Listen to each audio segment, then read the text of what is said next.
ginnaaw bi ñu réeree mër seeni mbokk rawatina sax ñi nga xamante ni ñoom lañ daan liggéeyandoo ñaari gendarmerie yi le 18 novembre 2022 la ñu réeroon mër ki nga xamante ni mooy Didier Badji nag moom bi muy feeñaaliwut ak li nga xamante ni moo di bakkanam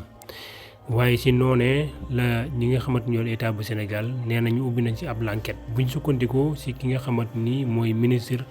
des forces armées ginnaaw biñ ko dalalee fi nga xamante ni moo di si assemblée nationale barki Dembo Ndiaye di xayma li nga xamante ni moo di budget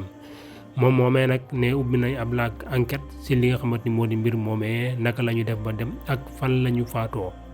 ak nga xamante ni moom it ba léegi kenn tegagut ko bët moo xam muy néew wala sax bakkanam bu ñu xëyee tey nag si lënd ji yemook ñaar fukki fan ak juróom-ñaar si weeru novembre 2023 journal bi nga xamante ni moo di l'observateur xëy titré ko